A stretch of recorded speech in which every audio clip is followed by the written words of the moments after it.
Hélène Lefebvre sentit ses jambes se dérober sous elle. Le médaillon qu'elle tenait entre ses doigts tremblants pesait plus lourd que toutes les chaînes de la plantation réunies. C'était impossible, et pourtant la vérité lui brûlait les yeux. Le petit pendentif en argent terni, gravé de 2 colombes entrelacées, celui-là même qu'elle avait glissé dans les langes de son bébé 30 ans plus tôt. Akin, l'esclave que son mari avait acheté 2 ans auparavant, la regardait sans comprendre. Il venait de retirer sa chemise déchirée après un accident au champ, et le médaillon qu'il cachait toujours sous ses vêtements était tombé. Hélène l'avait ramassé par réflexe, et son monde venait de basculer. « Où as-tu trouvé ça ?» Sa voix tremblait tellement qu'elle pouvait à peine parler. Akin hésita. Les esclaves n'avaient pas le droit de posséder quoi que ce soit, encore moins des objets en argent. « C'est tout ce que j'ai de ma mère, madame la comtesse. On m'a dit qu'elle l'avait accroché à mon cou le jour où on m'a arraché à elle. » Le sol se mit à tourner. Hélène dut s'asseoir sur le banc du jardin avant de s'effondrer complètement. 30 années de recherche, 30 années à questionner discrètement les marchands, à consulter des registres, à espérer contre tout espoir. Et son fils était là, depuis 2 ans, à quelques mètres d'elle, réduit en esclavage par l'homme qu'elle avait été forcée d'épouser. « Regarde-moi », elle releva les yeux vers lui, cherchant désespérément des signes qu'elle avait refusé de voir. Ses yeux noisettes, presque dorés à la lumière du soleil. Cette façon qu'il avait de pencher la tête quand il réfléchissait. Ses mains fines, si différentes de celles des autres travailleurs. La forme de son nez, l'arc de ses sourcils. Comment avait-elle pu être si aveugle? « Tu es né en 1822 » demanda T.L. d'une voix brisée. « Je crois, madame. On m'a toujours dit que j'avais 30 ans. »« Quel mois ?»« Mars, m'a-t-on dit. »« Pourquoi ces questions, madame la comtesse ?» Hélène ferma les yeux. Mars 1822, le mois où sa vie avait basculé pour la première fois. Elle avait 15 ans, naïve et amoureuse d'Amadi, l'esclave qui travaillait aux écuries de son père. Leur relation était impossible, interdite, dangereuse. Mais l'amour ne connaît pas les barrières sociales quand on a 15 ans et qu'on croit que le monde peut changer. Ils se retrouvaient la nuit dans les écuries, parlant pendant des heures. Amadi lui racontait son village en Afrique, la vie avant la capture, sa famille qu'il ne reverrait jamais. Hélène lui parlait des livres qu'elle lisait en cachette, des idées révolutionnaires qui circulaient encore malgré la Restauration. Ils s'étaient en promis un avenir impossible, persuadés que leur amour pourrait vaincre tous les obstacles. La grossesse fut découverte au 6e mois. Son père, le baron de Fontaine, était entré dans une rage folle. Il l'avait enfermée dans sa chambre jusqu'à l'accouchement, interdisant à quiconque de lui parler sauf à la servante qui lui apportait ses repas. Cette servante, une vieille femme nommée Louise, était la seule qui avait montré de la compassion. Elle avait promis à Hélène de faire tout son possible pour protéger l'enfant. L'accouchement avait duré 16 heures. Hélène se souvenait encore de la douleur, des cris, de la sage-femme qui lui avait murmuré des encouragements tout en jetant des regards nerveux vers la porte. Et puis ce moment magique où elle avait tenu son fils contre elle pour la première fois. Il était si petit, si parfait. Elle avait compté ses doigts un par un, embrassé son front encore humide, tracé du doigt le contour de son visage. Louise avait glissé le médaillon autour de son cou minuscule en murmurant une prière. « Qu'il te protège, petit. Qu'il te ramène un jour à ta mère. » Quelques heures plus tard, son père était entré et avait arraché le bébé de ses bras. Hélène avait hurlé jusqu'à en perdre la voix. Elle s'était battue, griffée, mordue, mais 4 hommes l'avaient maintenue pendant qu'on emportait son enfant. Elle avait entendu ses pleurs s'éloigner dans le couloir, puis plus rien. On lui avait dit que l'enfant était mort dans la nuit, qu'il était trop faible pour survivre, mais elle n'avait jamais cru cette histoire. Pas de corps à pleurer, pas de tombe à visiter. Juste le silence et l'interdiction d'en parler. Amadi avait disparu le même jour, vendu à un marchand dont personne ne voulait révéler le nom. 3 semaines plus tard, encore affaiblie par l'accouchement, elle était mariée à Charles Lefebvre, un homme de 40 ans qu'elle ne connaissait pas. Un homme qui avait accepté de l'épouser malgré le scandale en échange d'une dot considérable et de relations commerciales avantageuses. Akin. Elle prononça son nom comme une prière. Le médaillon appartenait à ma grand-mère. Je l'ai mis autour du cou de mon fils le jour de sa naissance, juste avant qu'on me l'enlève. On m'a dit qu'il était mort, mais je ne l'ai jamais cru. Je t'ai cherché pendant 30 ans. Le silence qui suivit était si épais qu'on aurait pu le couper au couteau. Akin la fixait, le visage figé dans une expression entre incrédulité et colère montante. Elle voyait ses mâchoires se crisper, ses poings se serrer. « Vous êtes en train de me dire que vous êtes ma mère. » Sa voix était devenue dure comme la pierre. « Que pendant 30 ans, vous viviez dans le luxe pendant que moi, je trimais dans les champs. Que vous me cherchiez soi-disant, mais que quand je suis arrivé ici, vous ne m'avez même pas reconnu. Je ne savais pas. Comment aurais-je pu deviner? Tu portais un nom différent, tu venais d'une autre plantation. Charles achète des dizaines d'esclaves chaque année, dit. Et pendant ces 2 années où j'étais là, sous votre nez, vous ne m'avez jamais vraiment regardé. Parce que je n'étais qu'un esclave de plus. Un objet qu'on remarque à peine, comme un meuble ou un outil. Les mots frappaient Hélène comme des gifles, mais elle les acceptait. Il avait raison. Elle avait été aveugle, conditionnée par 30 ans de vie dans ce système qui déshumanisait les gens jusqu'à les rendre invisibles à force de familiarité. Combien de fois avait-elle croisé Akin sans vraiment le voir? Combien de fois avait-il servi à table pendant qu'elle discutait avec son mari, transparent comme l'air? Tu as raison d'être en colère. J'aurais dû voir, j'aurais dû sentir. Une mère devrait reconnaître son enfant, peu importe le temps passé.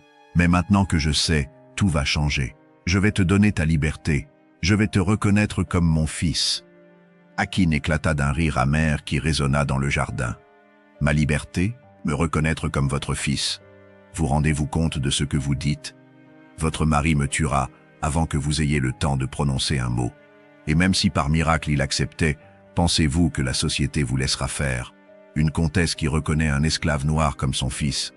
Vous serez détruite, humiliée, rejetée. Je m'en fiche. La voix d'Hélène était devenue ferme, portée par 30 ans de regrets cristallisés en une résolution inébranlable. J'ai perdu 30 années avec toi. 30 années où j'aurais dû te tenir dans mes bras, te voir grandir, t'apprendre à lire, te protéger. Je ne perdrai pas une minute de plus, quoi qu'il m'en coûte. Vous ne comprenez pas. Akin secoua la tête, sa colère laissant place à quelque chose de plus sombre, de plus désespéré. Ce n'est pas juste votre vie que vous allez détruire, c'est aussi la mienne. Vous croyez que les autres esclaves me pardonneront d'être le fils de la maîtresse? Vous croyez que les Blancs m'accepteront jamais comme l'un des leurs? Je serai entre 2 mondes, rejeté par tous. Alors nous partirons.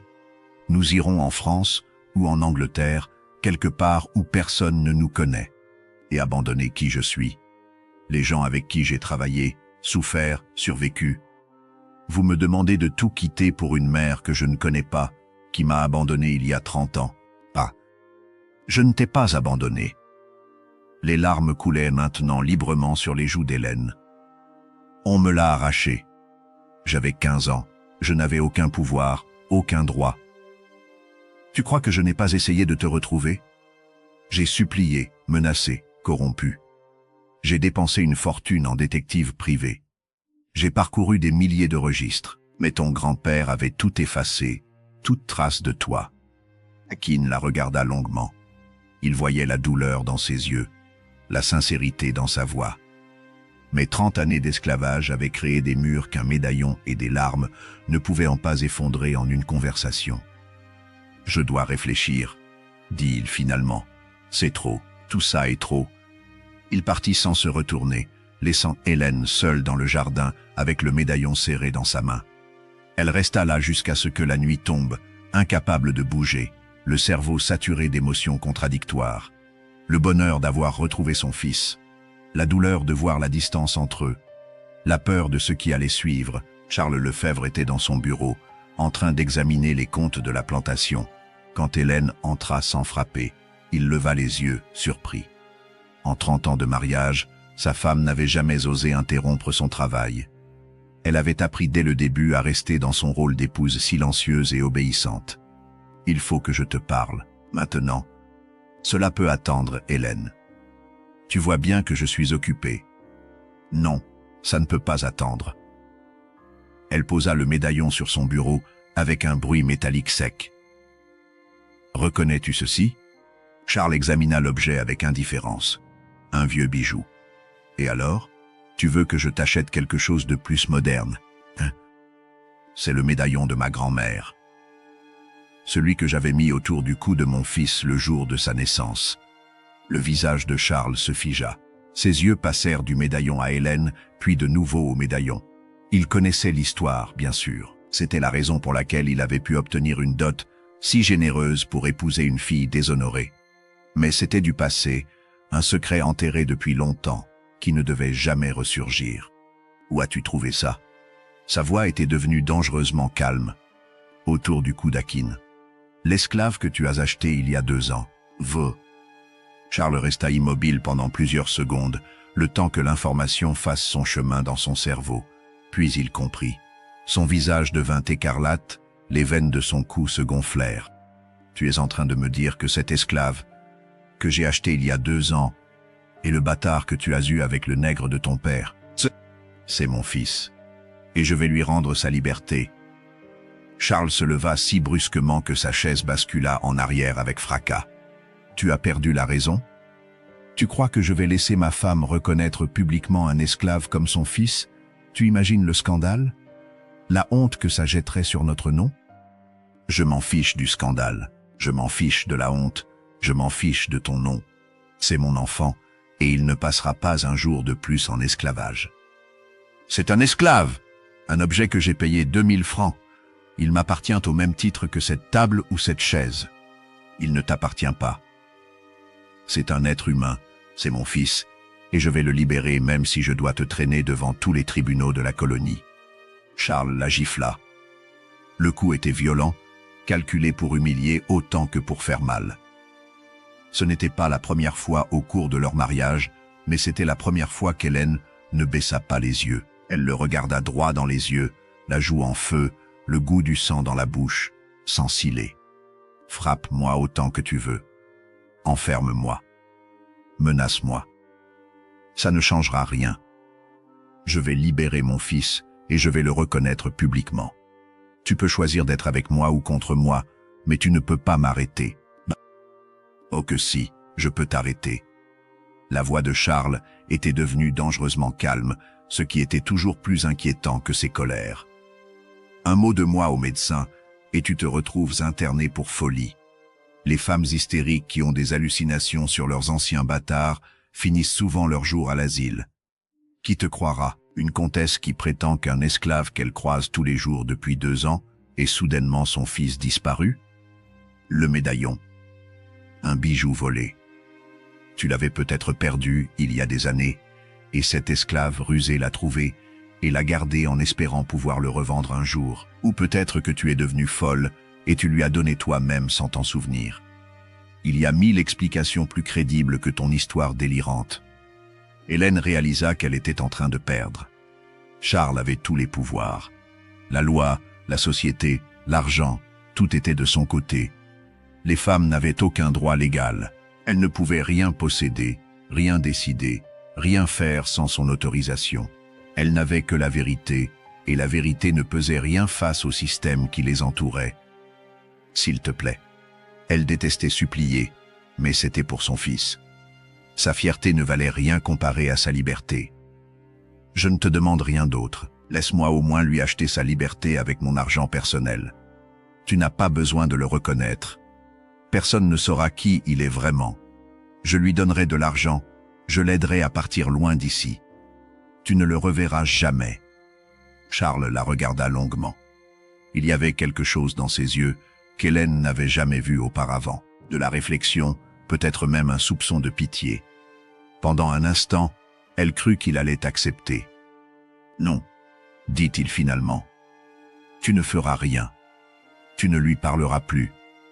Tu n'approcheras plus de lui.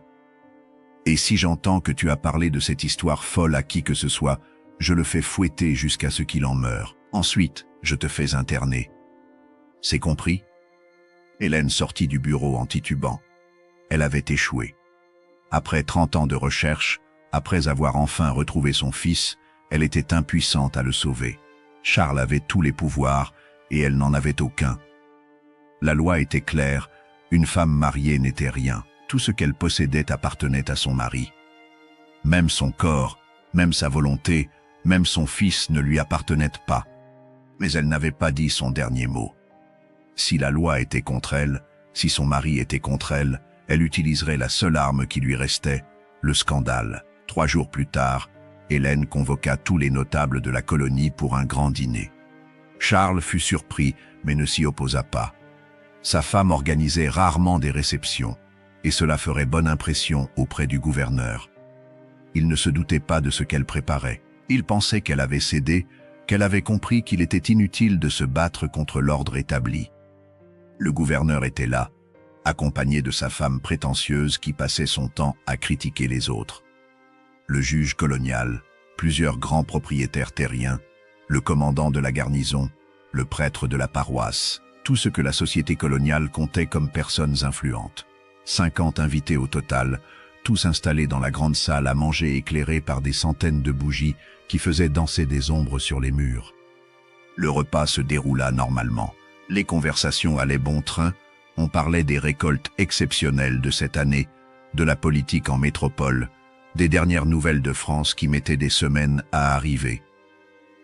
Charles était de bonne humeur, buvant du vin et riant aux plaisanteries du commandant. Il ne remarqua pas qu'Hélène touchait à peine à son assiette, qu'elle était pâle comme un fantôme, que ses mains tremblaient quand elle portait son verre à ses lèvres. Au moment du dessert, quand les domestiques apportaient les fruits confits et les pâtisseries, Hélène se leva. Le silence se fit progressivement autour de la table. Les conversations s'éteignirent une par une. Tous les regards convergèrent vers elle. Charles fronça les sourcils, inquiet. Ce n'était pas le moment pour un toast ou un discours. « Mesdames et messieurs, je vous remercie d'être venus ce soir. Je vous ai réunis pour une annonce importante. » Sa voix tremblait légèrement, mais elle tint bon. Elle pensa à son fils, à ses 30 années volées, et cela lui donna la force de continuer. « Il y a 30 ans, j'ai donné naissance à un fils. Le père était Amadi, un esclave de mon père. Mon fils m'a été arraché quelques heures après sa naissance, et on m'a dit qu'il était mort. » Un murmure choqué parcourut l'assistance. Les femmes portaient leurs mains à leur bouche, horrifiées. Les hommes échangeaient des regards entendus. Certains avaient déjà entendu des rumeurs sur le passé de la comtesse Lefebvre, mais jamais elle n'avait confirmé publiquement. Charles était devenu livide. Il comprenait ce qu'elle était en train de faire, mais il était trop tard pour l'arrêter, sans créer un scandale encore plus grand. Il y a 3 jours, j'ai découvert que mon fils était vivant. Il a vécu 30 années en esclavage, passant de plantation en plantation. Il travaille ici depuis 2 ans. Son nom est Akin, et je vais lui rendre sa liberté et le reconnaître comme mon fils, devant Dieu et devant vous tous. Le silence qui suivit était assourdissant. On aurait pu entendre une mouche voler. Puis ce fut l'explosion. Tout le monde parlait en même temps. Certains étaient scandalisés, d'autres incrédules. Le gouverneur se leva, son visage rond devenu cramoisi, ses bajoues tremblantes d'indignation. « Madame la comtesse, vous rendez-vous compte de ce que vous dites? C'est une aberration, une monstruosité. Comment osez-vous profaner cette table avec de telles révélations? » « C'est la vérité, » répondit Hélène calmement, sa voix portant malgré le chaos, « et j'assume les conséquences de mes actes d'il y a 30 ans. Mon fils ne mérite pas d'être esclave. Aucun être humain ne le mérite. »« Votre bâtard, vous voulez dire ?» cracha la femme du gouverneur, sa voix perçante dominant le brouhaha. « Comment osez-vous nous imposer votre honte? Comment osez-vous salir nos oreilles avec cette histoire répugnante ?» Charles s'était levé, le visage déformé par la rage et l'humiliation. « Ma femme n'est pas dans son état normal. Le médecin sera appelé demain pour l'examiner. Je vous prie de l'excuser et de ne pas prêter attention à ses divagations. Chenonsi. » Mais Hélène continua, ignorant les protestations, sa voix s'élevant au-dessus du tumulte. « Akin sera affranchi demain matin chez le notaire. Il recevra une rente qui lui permettra de vivre décemment. Et je le présenterai à la société comme mon fils, que cela vous plaise ou non. Je ne me cacherai plus. » Les invités commencèrent à partir, scandalisés. Certains crachaient des insultes en sortant, d'autres secouaient la tête avec dégoût, murmurant entre eux. La femme du juge traita Hélène de traînée. Un propriétaire terrien la menaça de représailles économiques contre Charles. En quelques minutes, la salle se vida comme si elle était en feu. Hélène se retrouva seule face à Charles, qui tremblait de fureur contenue. Tu as détruit notre réputation, notre nom, tout ce que j'ai construit pendant 30 ans. En 10 minutes, tu as réduit en cendres ce qui m'a pris une vie à bâtir. Tu as réduit mon fils en esclavage. Tu croyais que j'allais rester silencieuse, que j'allais continuer à faire semblant que tout allait bien. Charles leva la main pour la frapper, mais se retint au dernier moment. Quelque chose dans les yeux d'Hélène l'arrêta, une détermination qu'il n'avait jamais vue auparavant. Il réalisa qu'elle n'avait plus peur de lui, et cela le déstabilisa plus que tout. Tu vas le regretter, amèrement. Je vais faire de ta vie un enfer. Ma vie est déjà un enfer depuis 30 ans. Tu ne peux rien me faire de pire que ce que j'ai déjà vécu. Les jours qui suivirent furent un cauchemar éveillé. Le scandale s'était répandu dans toute la colonie comme une traînée de poudre. Les domestiques des invités avaient raconté la scène à leur connaissance, qu'il avait raconté à d'autres, et ainsi de suite. En moins d'une semaine, il n'y avait pas une seule personne dans la colonie qui n'avait pas entendu l'histoire. La comtesse Lefebvre, cette femme respectable, avait avoué publiquement avoir eu un enfant avec un esclave et voulait maintenant le reconnaître. C'était impensable, révoltant, contre nature selon toute la moralité de l'époque. Les invitations cessèrent immédiatement. Plus personne ne voulait recevoir les Lefebvre. Le nom même était devenu toxique. À l'église le dimanche, les autres femmes changeaient de banc quand Hélène s'asseyait. Dans la rue, on crachait sur son passage. Des mères cachaient les yeux de leurs enfants, comme si Hélène était une créature monstrueuse. Des lettres anonymes arrivaient chaque jour, certaines menaçantes, d'autres simplement haineuses. Putain du diable. Traîtresse à ta race. Tu mérites la mort. Ton bâtard devrait être pendu et toi avec lui. Les femmes comme toi devraient être brûlées vives. Certaines lettres étaient accompagnées de dessins obscènes. D'autres contenaient des menaces de mort détaillées. Hélène les lisait toutes, refusant de baisser les yeux face à la haine. Chaque insulte la rendait plus forte, plus déterminée. Charles subissait lui aussi les conséquences du scandale.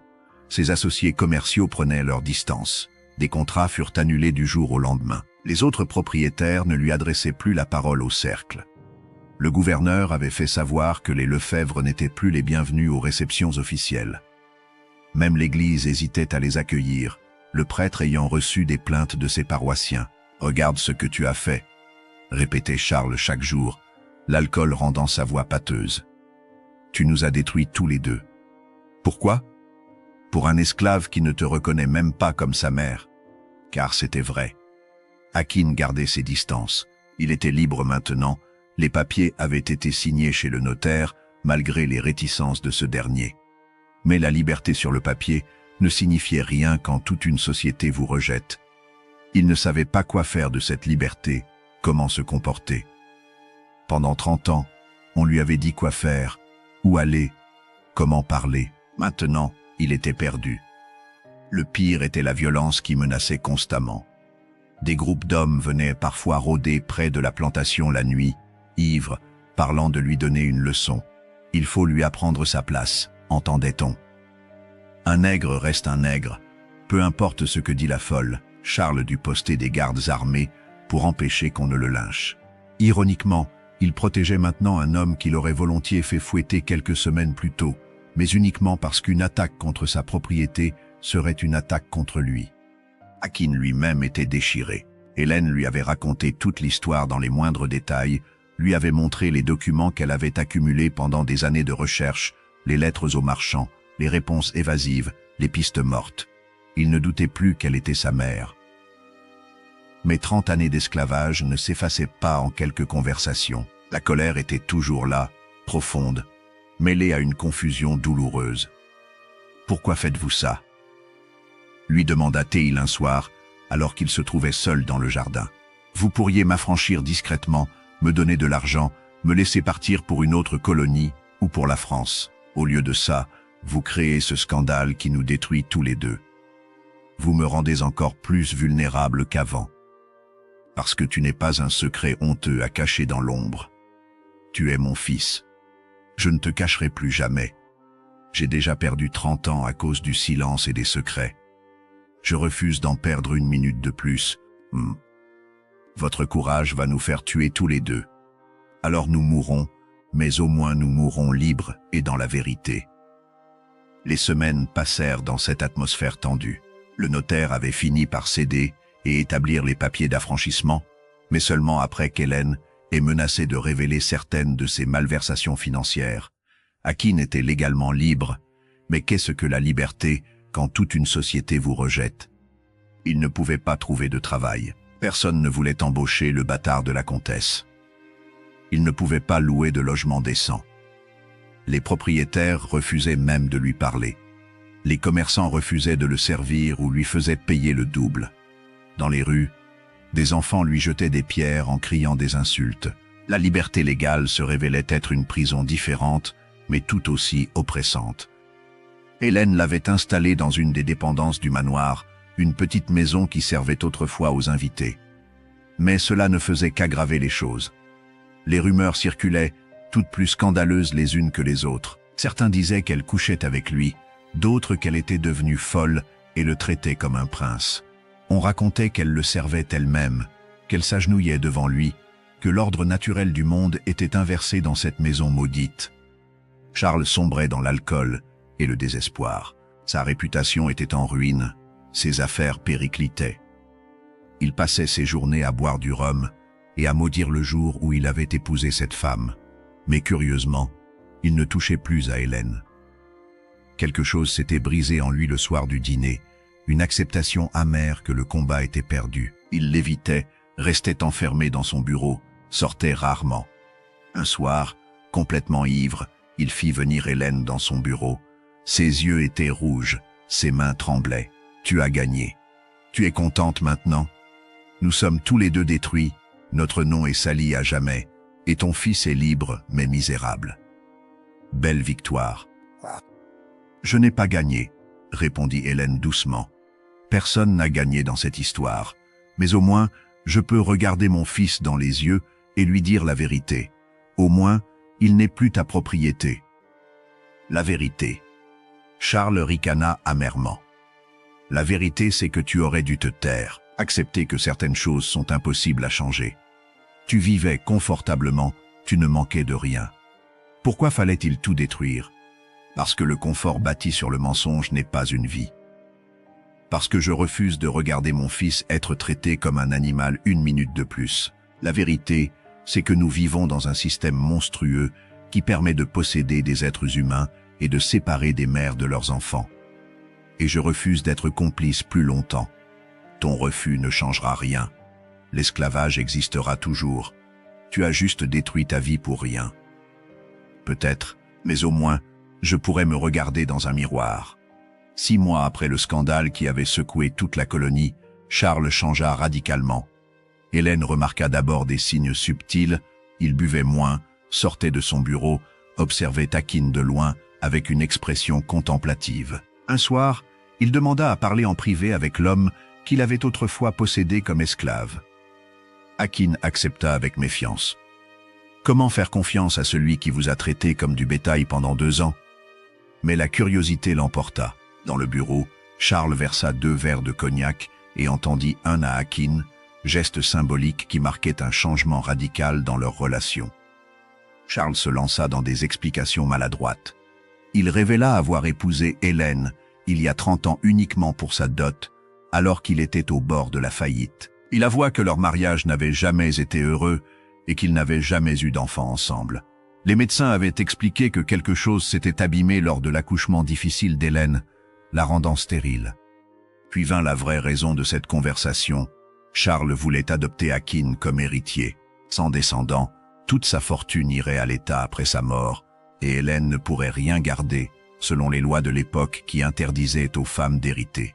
En reconnaissant Akin comme fils adoptif, la fortune resterait dans la famille. Akin réagit avec rage.